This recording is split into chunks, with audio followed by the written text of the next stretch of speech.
You're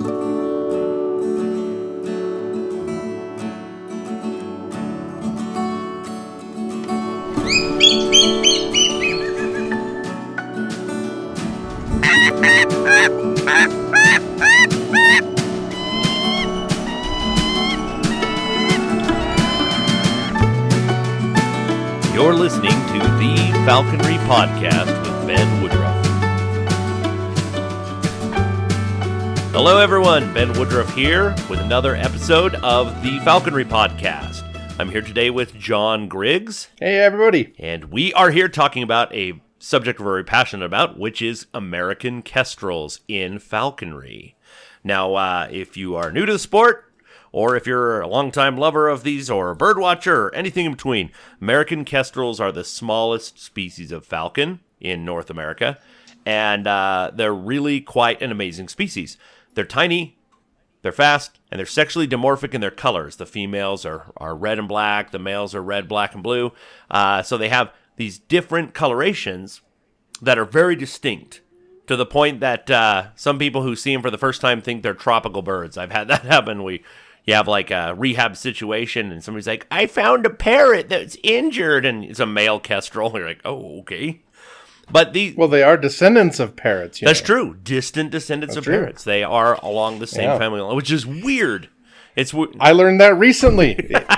Very, very weird. It's so strange when you find out what is related to what. Like New World vultures, condors, turkey vultures, all that are cousins of storks. They're not remotely related to the old world vulture. It's like, what? So DNA opens up a lot of new understanding on things. But the evolution thing, that's a subject for another podcast. That's a big can of worms, and an exciting one too. We'll have to get into that one.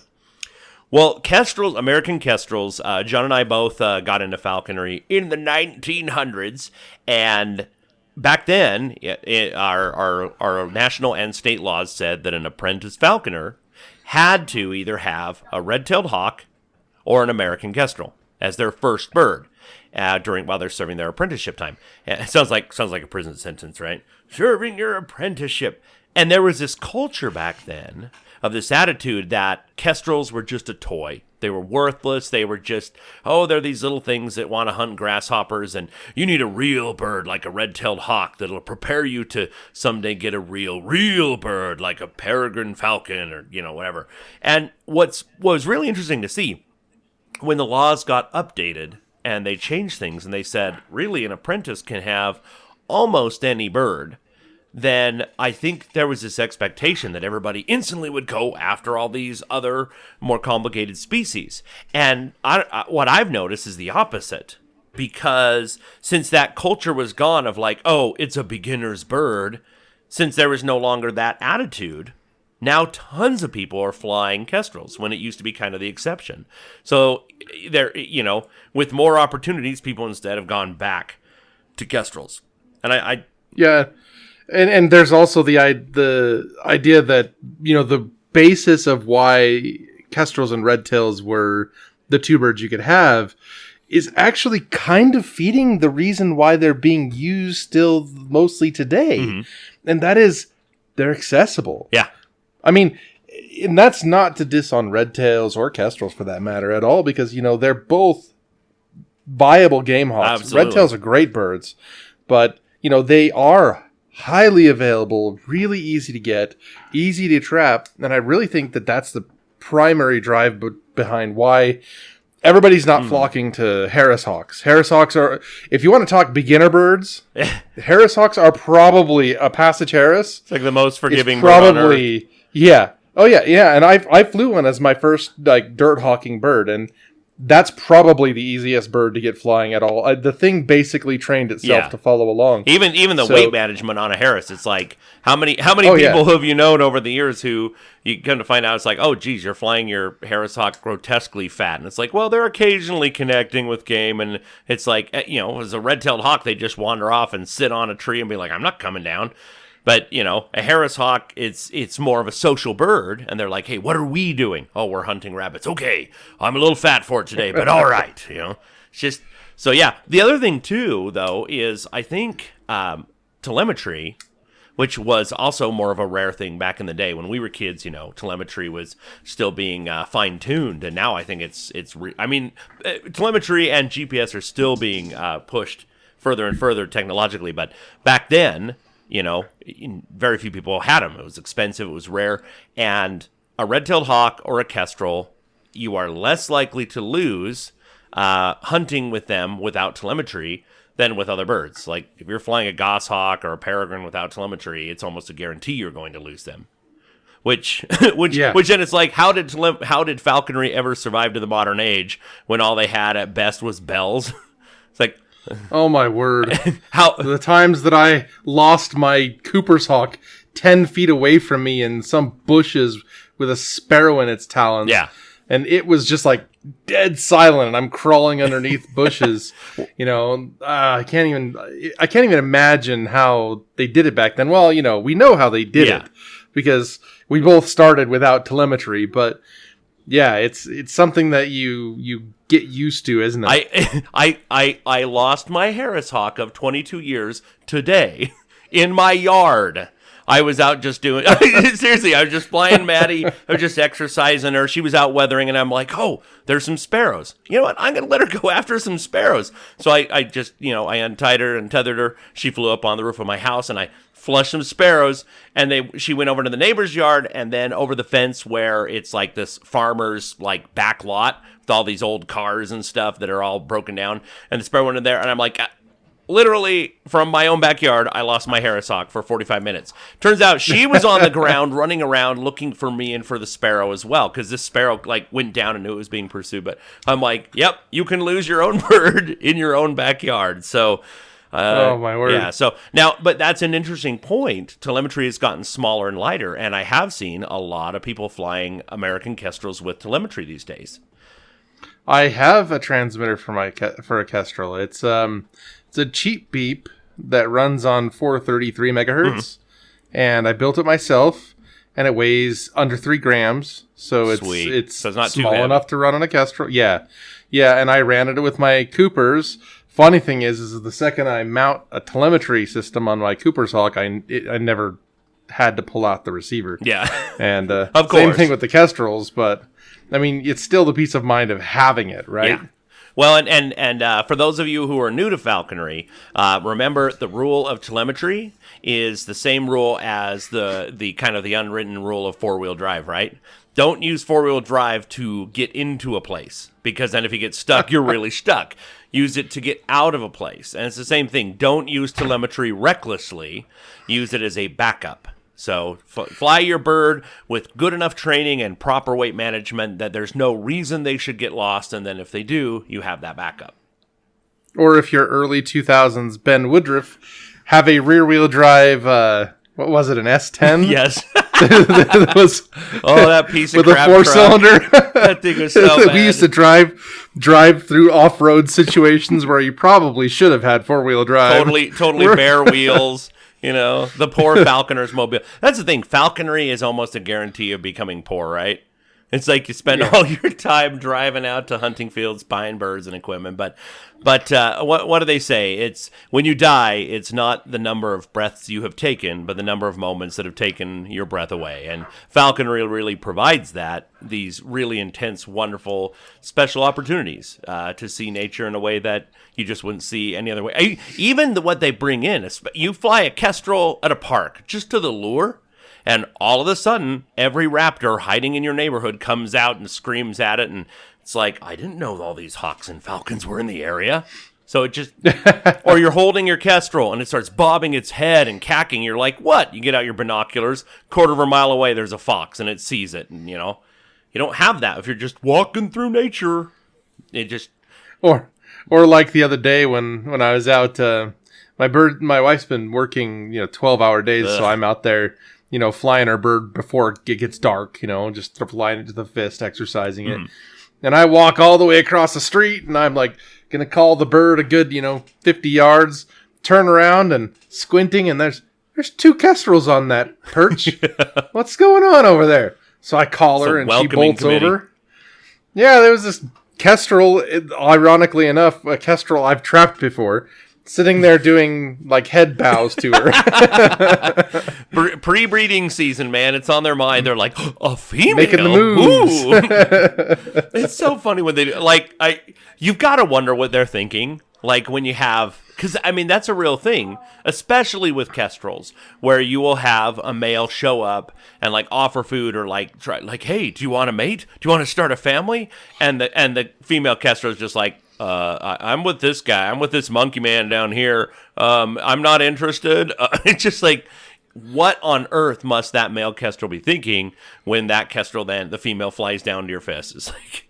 Well, remember, that's how we lost my first Kestrel. Yes, I do remember. You were out with me, and we were out hunting, and we found these sparrows that were hanging out next to a pet store. Mm-hmm. And so we went and tried to get a slip on them, tried to get a surprise on them, put my bird out. She chased one up and then underneath the cars and chased it over to the other side of the parking lot, went up onto the sign. And that stupid male showed up.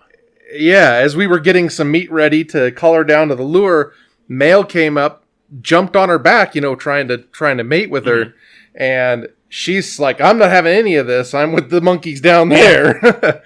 And she flew off into the distance. And of course, being a poor apartment dweller that I was, no telemetry. Yeah. The moment she went out of sight and down into the valley, there was no finding her. That was sad. She was a good bird too. But she did end up dying, but it was a year later. She had run into a window, and the DWR found her. That was back when they had us do the bands on them, yeah. So it was sad, but the cool thing is it's a testament to how we work our equipment on even on micros in falconry. That she had no jesses, she had only anklets left, and she had survived an entire year. So. That's it's a testament to how we do things. So for those of you who are new to falconry or looking into it, we use a tethering system on the legs of our birds called Almery jesses. And there's a lightweight leather anklet that goes around each leg, and then there's a leather jess that pulls through that. But what John's describing is a way that if the bird, such in this situation, takes off for some reason and doesn't come back and you don't find them, they don't find you, that the bird can pull off out the jesses, and there's nothing holding them back. There's no risk of them getting tangled or anything. And in this case, because there was that band on, then the Division of Wildlife Resources was able to say, oh, we sadly found that your bird, a year or two later, ran into a window and passed away. But yeah, it's an interesting sport in that way, because you're having these wilderness experiences, right? If you have a dog, even if you walk your dog's not running up a mountain with the wolves. It's not chasing down and catching rabbits, where with falconry, that's so different about it. And so you always run that risk. No matter what, you can always have that risk. You can always lose a bird. I've had... Particularly with micros. Yes. Micros are one of those things that they will break your heart because they are very fragile and they will get you before you know there's anything wrong. Not to mention that being small, they're kind of lower on the food chain. So they are, and that's things like that's Cooper's hawks, Oh yeah. And that's not even a falconry thing. That is just their biology. That's why a lot of your smaller raptors, they breed earlier in life.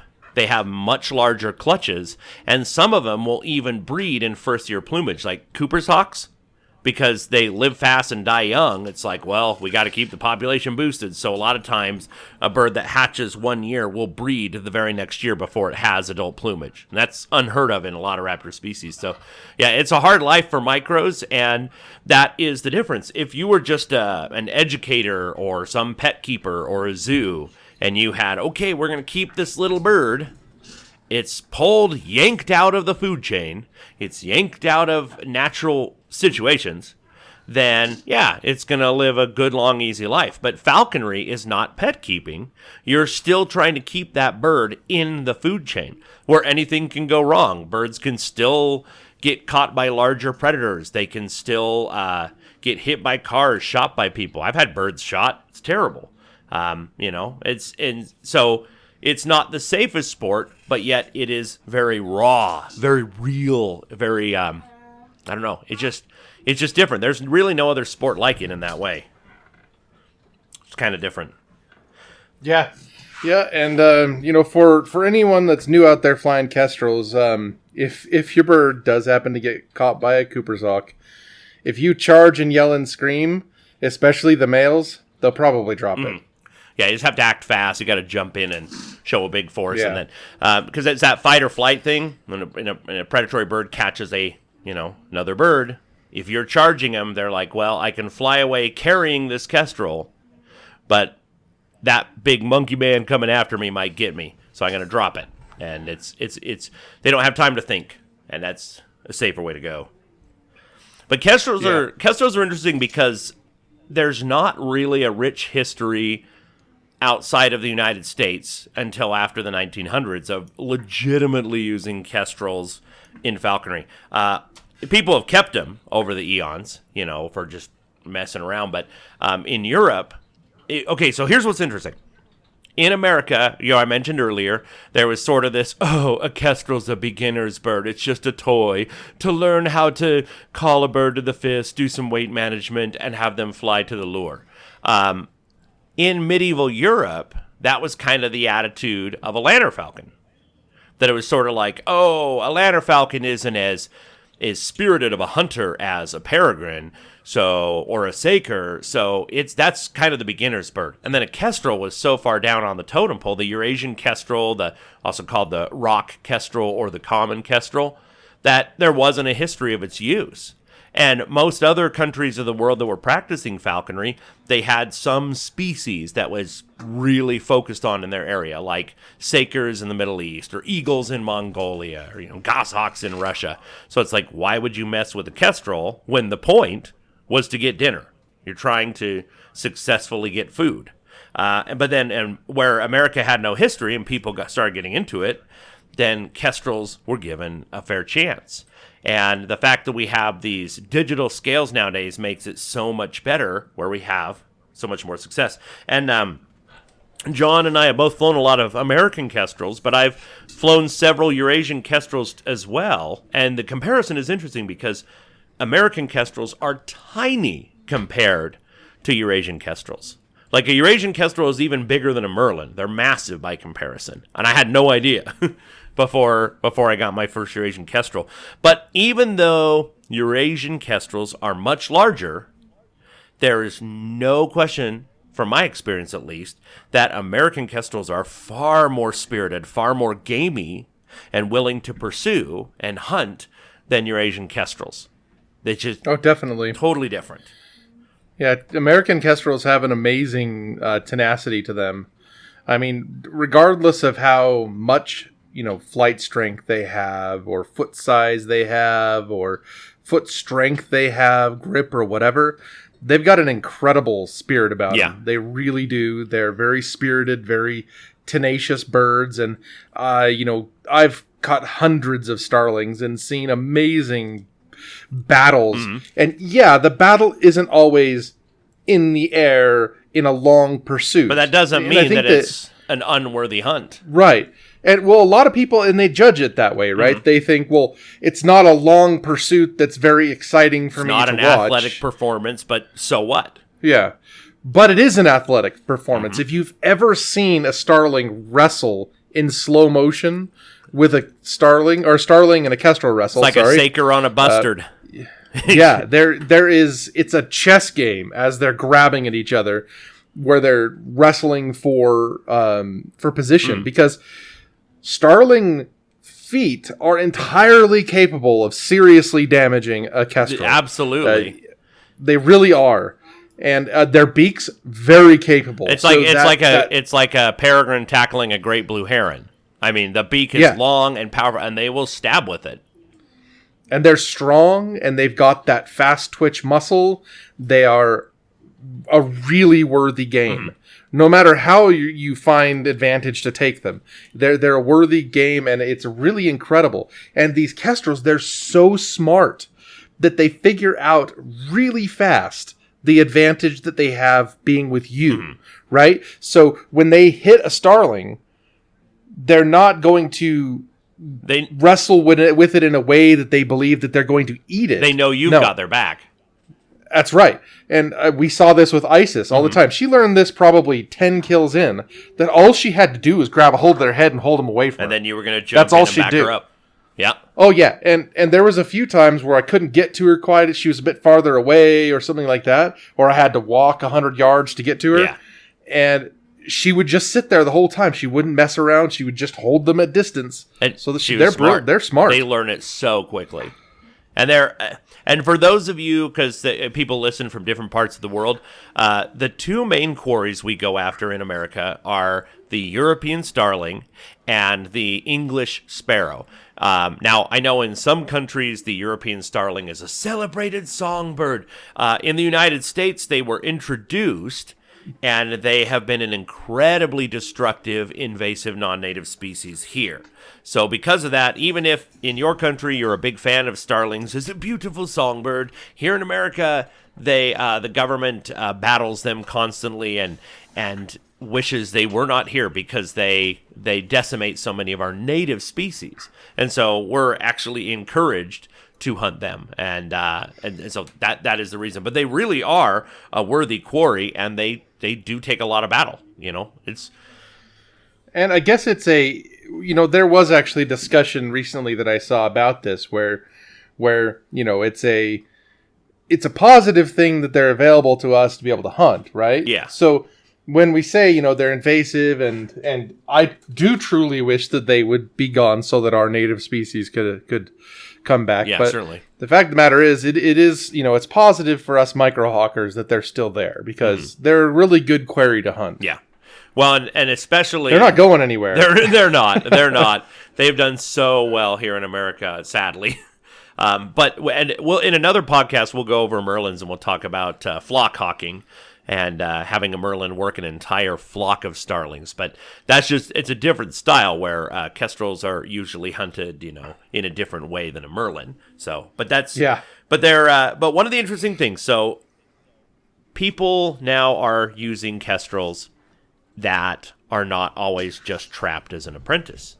And that has opened up opportunities. For example, the difference between flying a first year or a passage bird versus an imprint pulled as a baby, as an eyas, and trained. And John, you've had that experience. You want to kind of go over some of the differences there of what you've seen with a passage versus an eyas? Well, we were talking about how, it being early in the year still, but they're still doing mating type things. Well, when I took Isis, the first time I found her was when I was trapping at the end of January. It was January 30th, January 31st, and I was trying to trap birds. It was snowing really hard, and I found this pair of kestrels. Well, anytime you find a pair of kestrels and you're out trapping, especially if it's late season, I don't usually trap them, but I did watch them. And then I saw them, doing adult kestrel things in January when it's pouring snow. Well, luckily I had the opportunity to watch these birds for half an hour or so every day after work and found their nest. And then we took a baby, and this was my first experience with imprinting at all. Uh-huh. And luckily, I'd been helping me out with it. Yeah. And we went through the whole process, and it is different. I had already had experience with passage birds at that time. Totally I'd already got a couple of them. Yeah.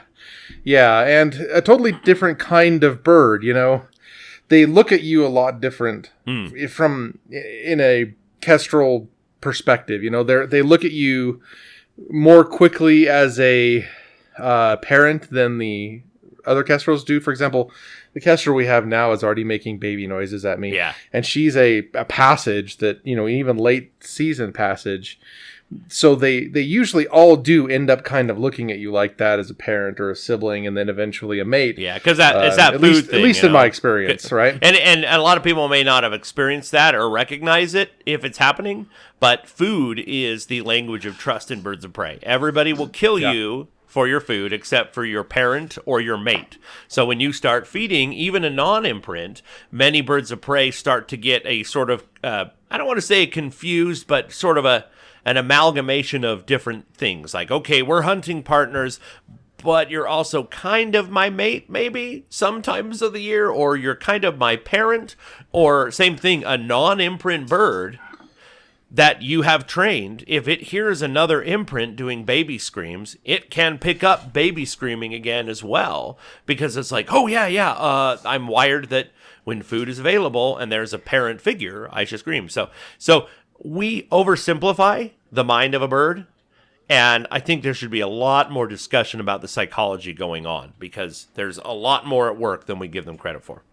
But sorry, I observed when I was watching Isis's parents that Isis's mother would oftentimes make kind of baby sounds. Now, they weren't the little trills, they'll make a little trill when you first make in on their food. Yeah. It's the same sound that they would make to their siblings. Mm-hmm. When the parents start bringing in more whole quarry, even though they're all still in the nest box, and one of them grabs it and turns around and mantles over it, they'll make that same kind of sound, right?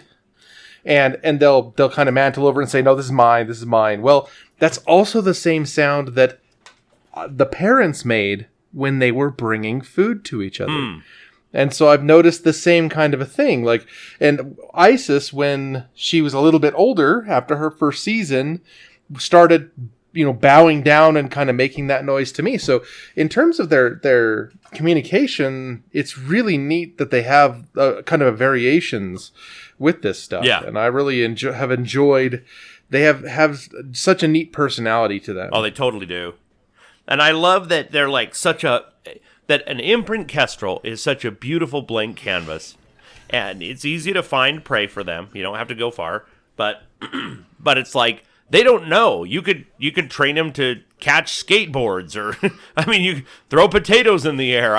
Literally. Oh, they'll do it. Yeah, whatever you reward, you can get them keyed in on. So a passage bird is mostly hunted insects and rodents, and maybe has caught some birds, but more likely has made a few passes at birds and has thought, oh, they just took off on me. They had more giddy up. They had more, power to just escape. So birds are kind of a waste unless there's a really special circumstance that makes it easy to catch them. That's a passage bird. So if you have a passage kestrel, you have to deprogram that. And with an imprint, you don't have that. It really varies, the number of experiences that you have to provide to them to enter them in on starlings, for example. Starlings are a tough quarry, and many passage birds have some experience with them. And I'm not talking about experience eating them. I'm talking about experience maybe of them giving it a shot and getting the crap kicked out of them. Maybe they were successful. I don't know. I have seen a picture or two of kestrels on starlings, but I don't think that that's a normal thing. Yeah. I really don't. Unless if there's weird circumstances where a bird's kind of trapped in an area, or they can really sneak in, or it's really cold, so there's desperation, it happens. But and we both know kestrels can catch birds in the wild and do, but it's just such a rare exception. And so with an imprint, you teach them success from day one. You orchestrate hunting situations, or with bagged game or lures, to where they've never had a bad experience. So if all of their initial experiences with a starling are 100% positive, then that's the benchmark. They know, hey, I can kill a starling, and there is a lot of food to be had if I do. And then if down the road they miss some, or they get the crap kicked out of them a bit by a starling, it doesn't bother them like it bothers a passage bird. Right, and that's a big difference when it comes to the imprint and the passage. On average, the number of experiences that I've had to provide them with passages are around between 2 and 5. With Isis, I did 2. Two experiences on starlings before we actually took her out and tried. It was rock and roll. Right off the bat. I don't even think she needed the second one. She had taken a few sparrows at that time, but really nothing serious. We decided to be like, okay, well, let's see if she'll go and hunt. She just picked it right up and went. Now, there's some downsides to the imprint as well. She did scream some. When she was younger, she screamed more, but after she got hunting, it really kind of calmed down. It would really just be when I walked into the door and we were ready to hunt, she would then start screaming and saying, "Hey, let's go. Yeah. Right. Well, and just if you are getting into falconry, just so you know, most behavior problems of any kind will improve the more you hunt. And this is a bird that was hunted every day, but like you said, she was screaming like, "Let's go, it's time to go." Just like a dog jumping at the door, ready to go on a walk. Yep, she knew that 3:30 every single day was wait time and out the door. Mm-hmm. And she was an amazing hunting partner. She really was.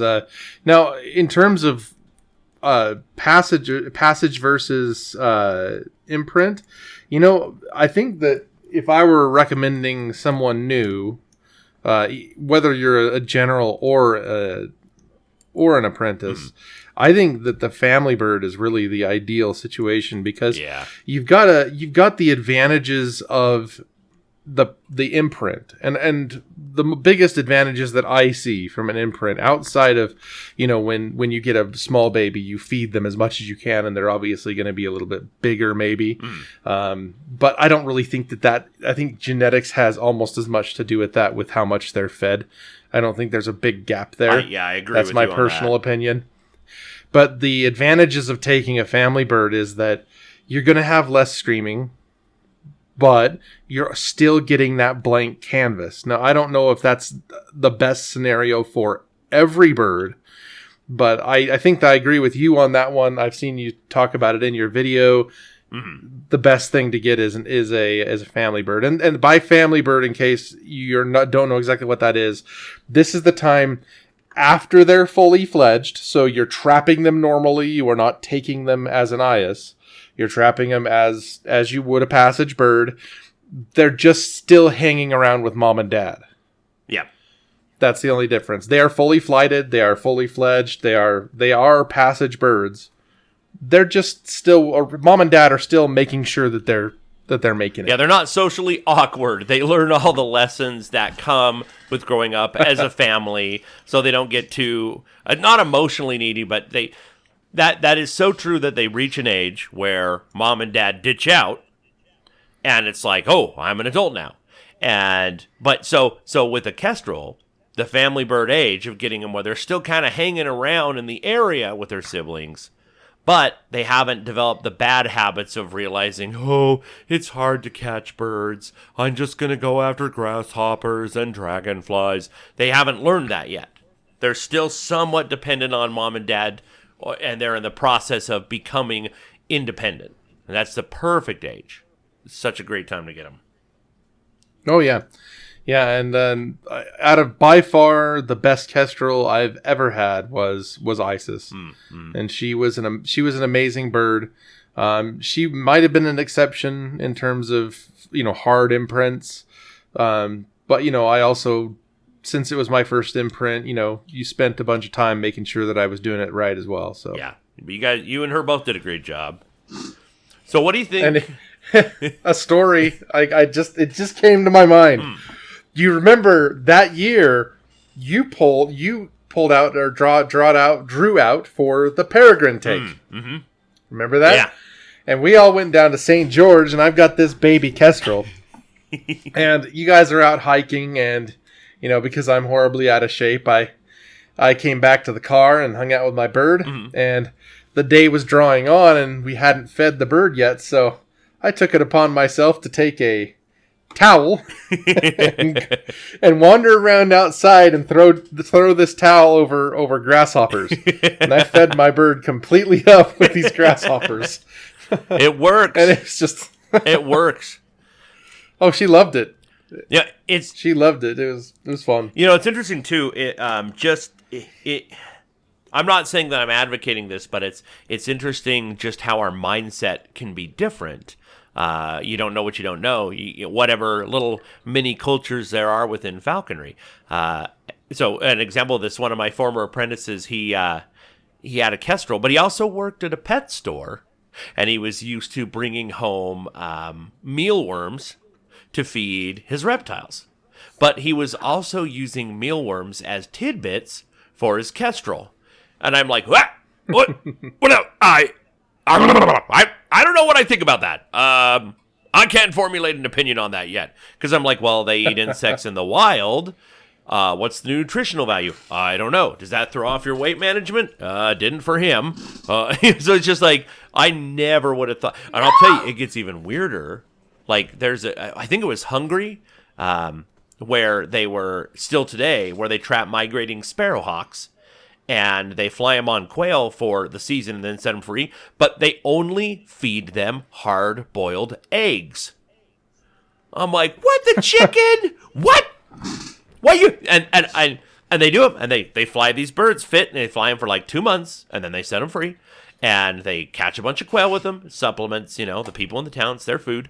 And all the old men of the town do it. And it's just like, and I always remember that because I'm like, if there's ever an emergency, if we get power outages or something, hard-boiled eggs can be a plan C, or, a backup for food. But, there's so many different forms of falconry. It's always good to be open-minded.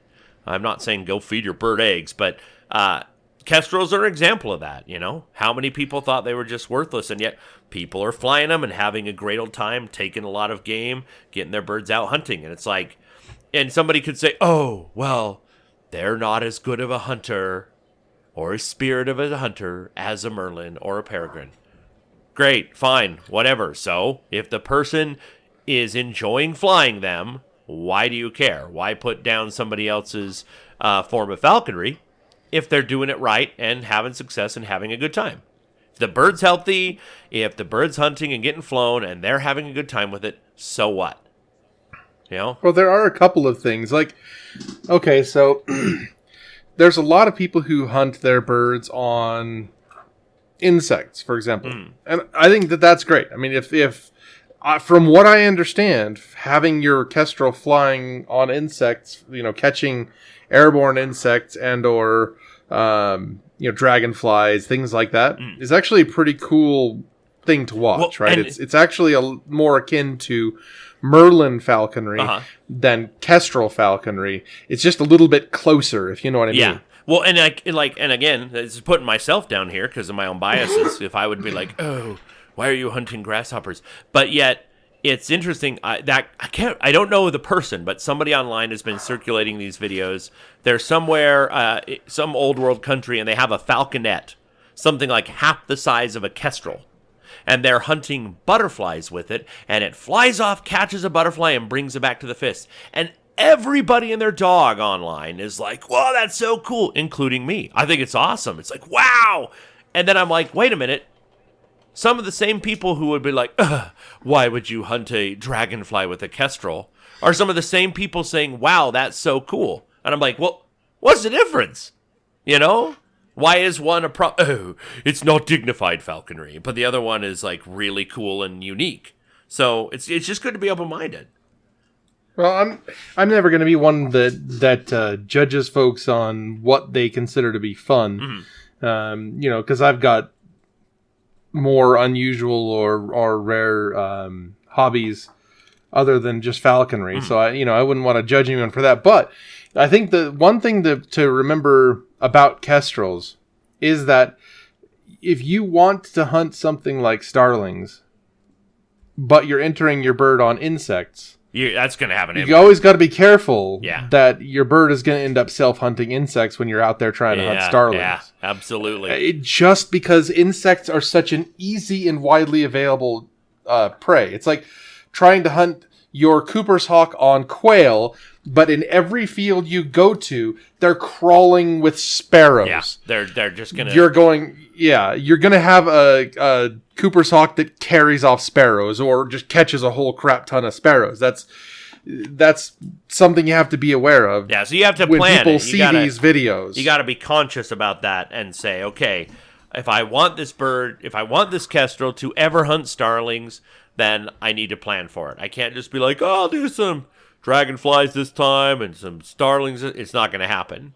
You might be able to do that later. I mean, if you get your bird in, but really, I think that if you want to hunt starlings, you really have to focus in on that because it's a really hard prey to get them entered on if they're so used to hunting everything else. Yeah. And it's easy to be dismissive of starlings because we are so large, we don't view them as food. But to be honest, there's a fair number of merlins that take convincing to get starlings that'll refuse them. They're tough. They are. And merlins can and do take pigeons. I have never had a female merlin that I didn't hunt on pigeons.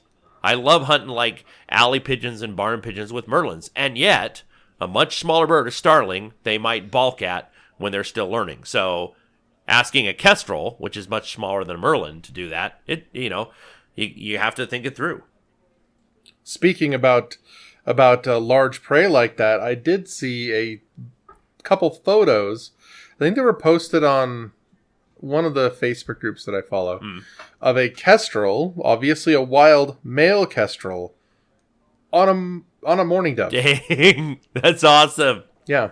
That's so cool. And I'm sitting here just so jealous of this stinking kestrel because, my Cooper's Hawks 2 years ago hit probably 5 or 6 doves and just couldn't wrangle one to the ground without pulling all of its feathers out. Well, and this kestrel caught him. There was another one going around, and of a wild Eurasian kestrel that had caught a rabbit. Now, to be fair, it was a baby rabbit. It was like the size of 75% the size of a guinea pig. And Eurasian kestrels are a lot bigger. So it's like, okay, well, it's not as dramatic, but still, just that sentence, kestrel catches a rabbit, is like, what? No way. If you ever make a rule or a limitation on nature, they'll always break the rule. Well, Isis would go after quail. I mean, you were with me a few times when she's hit quail. Yeah.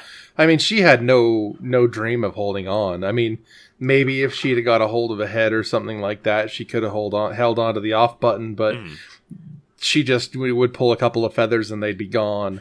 But she tried. I mean, she was willing to go out of whatever we put her on because she was an imprint. And she was like, well, I go out with these 2 monkeys and they let me off of their fist on stuff. So that's what I do. Mm-hmm. It's weird because game birds and songbirds, their butt, their rump area, it has far more feathers and this big poof of longer, denser feathers so that if a bird grabs them, they just get a fistful of feathers. And it's interesting, even chickens, which are, descended from wild jungle fowl, they have that as well, but they have a really interesting behavior. If you have a hawk fly over a chicken, then they put their elbows up. They put their head down, their wings down, and their elbows up, and those butt fluff feathers up. So if they get grabbed, then their wings are already ready to beat down and fly away. And grabbing, if they get grabbed on the elbow, it's easier to pull out. And if they get grabbed in those butt feathers, same thing. And so really, catching a bird of any kind with a raptor is an accomplishment. I mean, they've co-evolved to be able to evade them. So kestrels are weird though, because kestrel feet are like hawk feet. They're like these short, comparatively short, stumpy little toes that are good for tackling rodents. And so even though they can catch birds and catch insects, they've got feet like a little miniature Swainson's hawk. Something that if they get bit by get bit by a vole or a gopher, that they can hopefully survive it because they got chunkier toes for their size and shorter toes. Yeah, and I've trapped kestrels, hag kestrels, and things that have had pretty obvious big bites on their toes, and they're still kicking. They're still around. I caught one, I think it was earlier this year when I was trying to trap kestrels. I caught 3 females in a day, and 2 of them had obvious toe issues. One of them, the not the hallux, but the sickle claw, the front one, the innermost front one, was canted to the side because it had obviously been bitten and broken, chomped on, but it healed. Nature's rough, man. It's amazing what animals can survive. Like one time, my Harris hawk caught a cottontail, And when I skinned it out and was butchering up the meat, one of the femurs had been totally snapped in half and had healed, and it jogged over to the side. And I'm like, holy cow, how do you, can you imagine trying to live, survive in a world with a broken femur and no medical help for it? Yeah. It's amazing how tough insane. nature can be. Well, speaking of that story with the rabbit, I think I've told you this story before, but I was out hawking with my Kestrel, and I was actually dart hawking, another one of Ben's videos, if you look it up. And I threw my bird, and there was this was like an industrial park that had just watered, so there was maybe a quarter of an inch or a half an inch of water all over the ground, and so there was thousands of starlings all over the place, right? Mm-hmm. And so as I threw it, my bird got a couple of beats in and then locked her wings, flew over 300 or 400 starlings to hit one.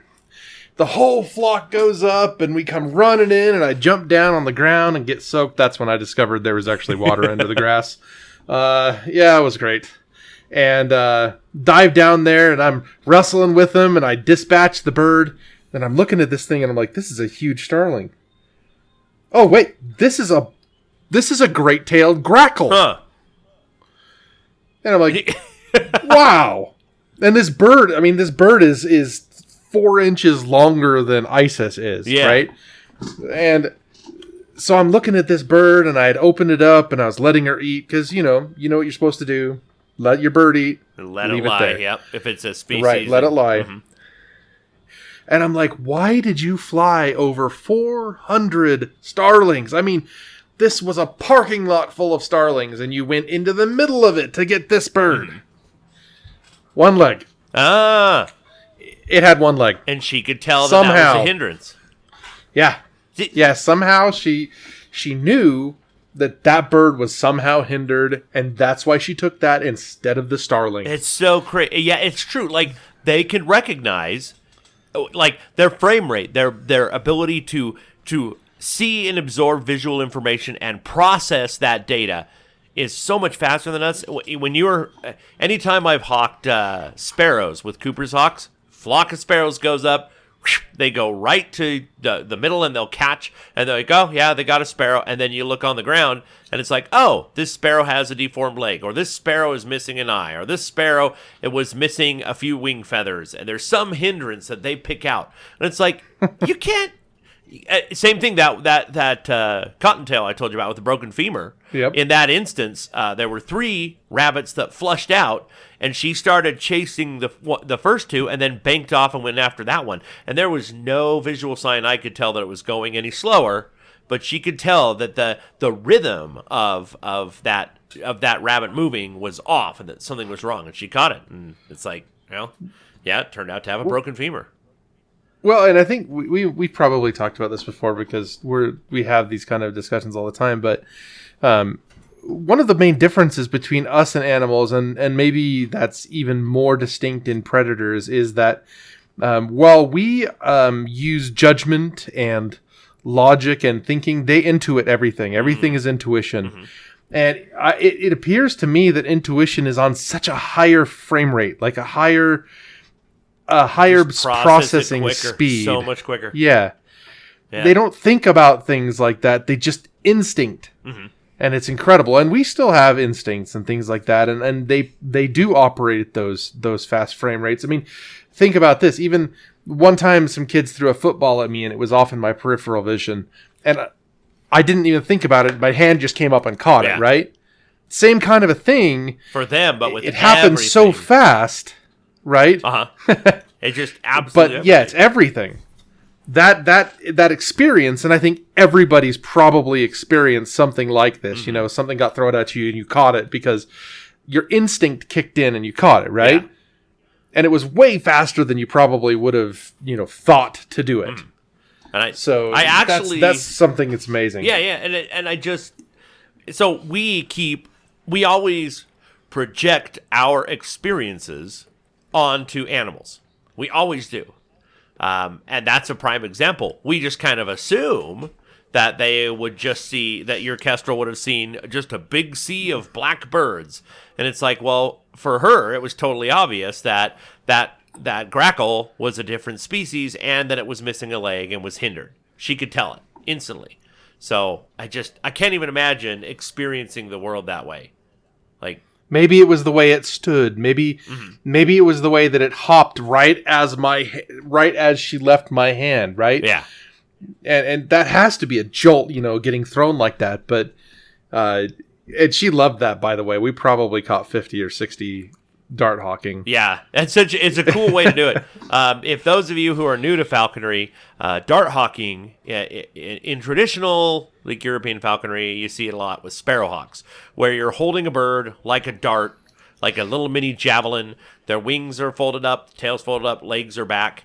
And if you watch on this YouTube channel, I've got a video that explains it a little bit better. But basically, when a bird is flying, the flapping creates lift and forward momentum, but there's also drag. The fact that you exist and have mass, there's drag, right?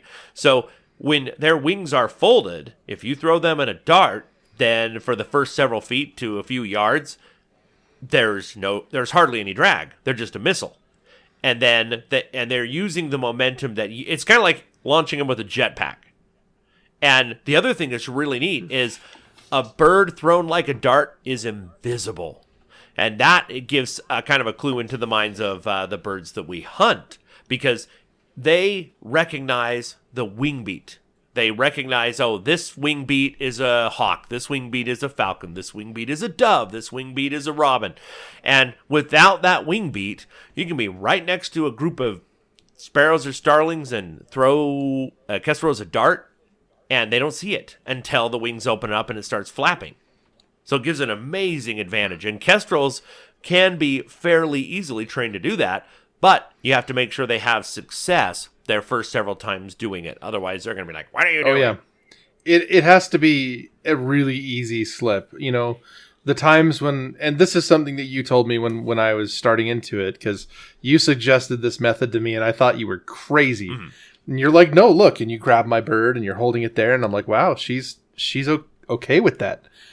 And so we waited until we had this situation where, there's the huge flock of starlings and, you throw it out and you could probably get a good 20-mile-an-hour throw. Yeah. Without any kind of risk or anything to. I mean, you're not going to throw a 90-mile-an-hour fastball with kestrel in your hand. That you don't want to do that, but you can give them a pretty good zing. 20 miles an hour is not a lot. Just enough. It's a little bit of an advantage. But she, after leaving my hand, would just lock her wings and go in. And I think that has a lot to do with the fact that most prey species don't have a lot of binocular vision. Yeah. They're primarily monocular. So they see movement really well. Mm-hmm. But they don't really see depth. So by locking her wings and going straight at the target, she's just created a static image of herself. Uh-huh. And as long as she's going straight at the target's barely going to notice that she's there. They don't process the second she moves her wings, second she goes laterally, they're going to see her immediately. Mm-hmm. And it's amazing because oftentimes the targets that she would go after would either flinch the moment that she got there, try to duck her, which never worked. Mm-hmm. Or, well, a few times it did, but every once in a while. Yeah, or would see the rest of them fly and would attempt to fly themselves. Because the only one that gets that stationary image is going to be the birds that are right around your target and your target. Because the ones that are further out are going to see a vision of a bird going across their vision. Yeah. Yeah, they just process it entirely differently. Yeah. So that was an interesting observation when using dart hawking or any other kind of altitude advantage. I mean, when you fly kestrels, oftentimes what you're trying to do is find a way to get your bird advantage. Because, quite frankly, most starlings, which were my primary food source, as we've mentioned, are going to outfly your kestrel. They like I said, they have fast twitch muscles, so they can accelerate really fast and get up to their top speed. And yeah, a kestrel might be able to top speed them if they were going 200 yards, but kestrels also just don't have that kind of... Yeah, they don't have that kind of stamina. They can't do... Yeah, they're not big on stamina, but they have really great maneuverability. They have that really fast frame rate, so they're able to make those quick snap judgments. And they have a pretty good... They're pretty good flyers. Yeah, they really are. It's, again, when it comes to scale, it seems like they're not, if you're biased and you're like, well, that's nothing like a peregrine. It's like, well, yeah, they're not a peregrine. And you got to scale things down. They actually do have speed. Yeah, they're quick. So what we would do is we would either try to get them into a tree and then flush towards them, or we would dart hawk, or we would... brush or what's the name? It's hedgehawking. Hedgehawking. Yeah, that's it. I love hedgehawking. Whether it's and I got to admit, I planned it too. Like, so hedgehawking is kind of where you've got stuff in a bush, or we've done it with pallets too, right? You know, you're like behind you get permission behind a grocery store, and there's all these sparrows or starlings in the pallets. So you let the kestrel go up on the building or up in a tree, up above a hedge, up above a bush, and then you call them with a lure before you flush. So they start flying towards you, towards the lure, and then at last minute, boom, you kick the bush, the sparrows fly out, starling flies out, boom, they catch them. And so they already have momentum. So it's just like you say, in kestrels, you're trying to give them a bit of an advantage, and you can rag on that. You can be like, oh, well, that's not very sporting. It's like, well, all falconry is about giving some advantage, right? Training a large falcon like a peregrine to wait on. It's like, yeah, you're getting it up above before you flush the grouse. Or hey, you look ahead. If you hunt with dogs, yeah, if you hunt with dogs, then that is giving an advantage. Hunting from horseback, just as an example, when you hunt from horseback, the sound of horses walking through a field is going to get a completely different reaction from game species than the sound of a person walking through a field. It doesn't equate. Bipedalism is predatory, and they know it. And the clip-clop of a horse or a mule is entirely different, and so you can get way closer, and you have a height advantage over the sagebrush. So there's nothing wrong with trying to give your kestrel the best advantage, because it's really no different in principle than any other form of falconry. I mean, even goshawks, right? If you're like, okay, well, I see on this canal or on this river, I looked ahead with my binoculars, I saw that there were ducks, and I'm going to kind of duck down low behind the trees, and the last minute, boo, scare the ducks, and the goshawk goes, well, you are still giving them an advantage, even though it's a straight-up chase. You planned ahead, you saw the game, you stalked it, and you tried to get as close as you could before you flushed them. So it's all the same in principle. Speaking of some of that, one thing that I've noticed after flying both kestrels and Cooper's hawks is the level of fear difference between Twinkie birds, or darlings or sparrows, and Cooper's hawks is vastly different. When you're hedgehawking, it is way more fun to hedgehawk with a Cooper's hawk than it is with a kestrel. I'll tell you that right now. Yeah. Why? Because as you're standing at the end of the hedge and somebody else is kicking the hedge trying to spook out the birds, the sparrows are actually going to flush a lot further away with a kestrel. They're actually going to hide more with a Cooper's hawk. Why? Because they know that Cooper's hawk can beat them in a level chase. They will out-accelerate them and overtake them and kill them in the open area. Yeah. So they will wait until the last second, till you are right on top of them to flush. So it's a lot of fun. Which is amazing, because they don't go to school to learn the difference between different raptors. No. It's the same but thing they with are rabbits. way more fearful of Cooper's hawk. Rabbits are the same way. They have different gears. Like if you're just walking through the sagebrush or you're a gun hunter, jackrabbit runs away from you. If you have a red-tailed hawk pursuing him, they're a lot faster. But if you are hunting with a goshawk or a golden eagle, they know it, and they have a whole different gear. They know that they're getting outclassed, and they try so much harder. I got to tell you too, That's funny. Starlings as well. Starlings will fly away from different birds just in general. And it's one of the funniest things to see is if you're ever at the landfill, taking a load of trash to the dumps or something, there's all these starlings and all these seagulls there. And you'll see like a starling will grab a French fry. And then you see seagulls chasing a starling. The most athletic performance I have ever seen out of seagulls is when they are pursuing a starling for a French fry, to try to get the starling to drop a French fry. I'm like, I didn't know seagulls, because seagulls are just like these gliders gently flying. But man, when they're chasing a starling for a French fry, it's like they're a goshawk pursuing a starling. It's nuts. It's crazy. Yeah, that is a lot of fun.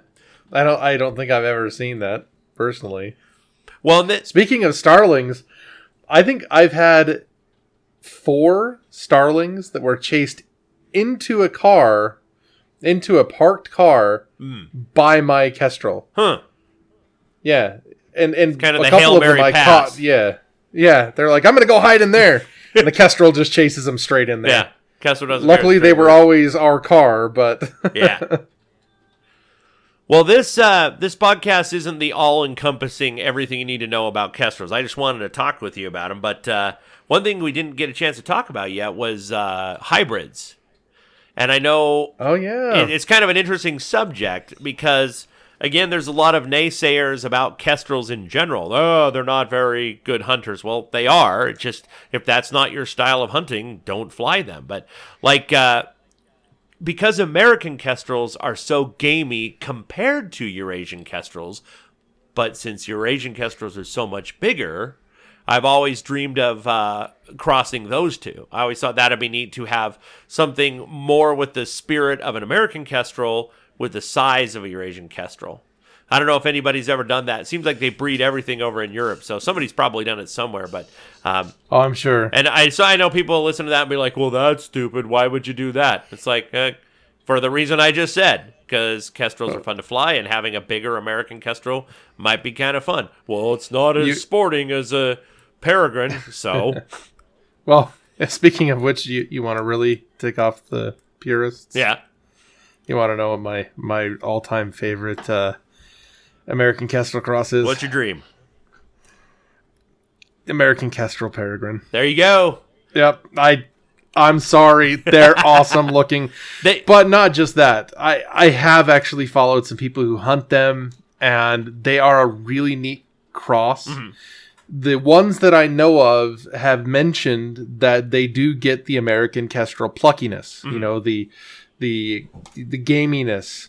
I mean, it's not that the peregrines weren't anyway. Yeah. But the ones that I've seen, they've been able to hunt them in all different methods. For example, there's one, and I think that it's Central or South America. I think it is anyway. And he's car hawked it, legal there, right? He's field hawked it, and he's also had it waiting on. Mm. So it's like, really wow, versatile, what a versatile bird. Species.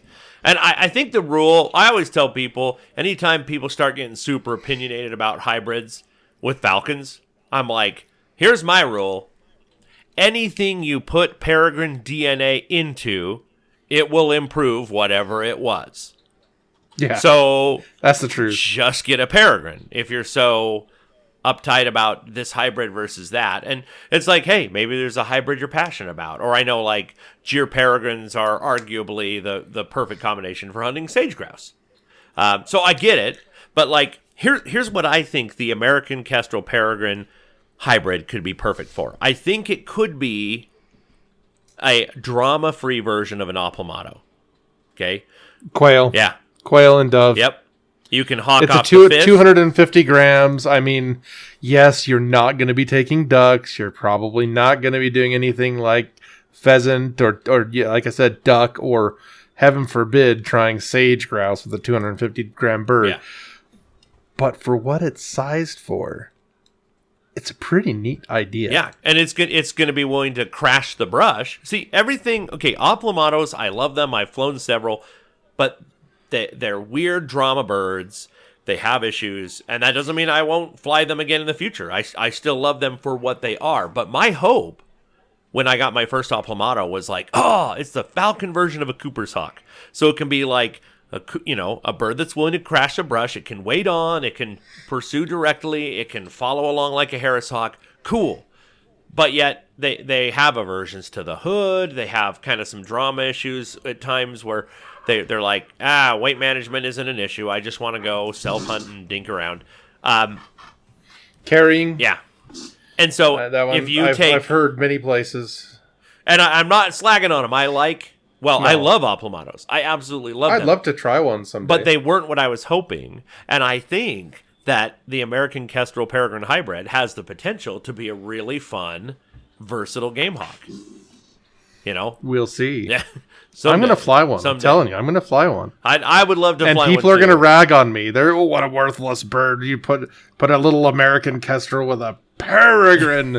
Yeah, but it's going to be fun, and the bird is going to catch game. And that's all that matters to me. Yep. If you are out hunting, I don't care if you get a snail kite and hunt apple snails. If your bird's at weight, you're taking it out hunting, and you're catching game, your bird is healthy, and you are having a good time, then who cares? Let people do what they want. If it's a legal species for your area, go for it. And that's actually a great circle back to the American Kestrel.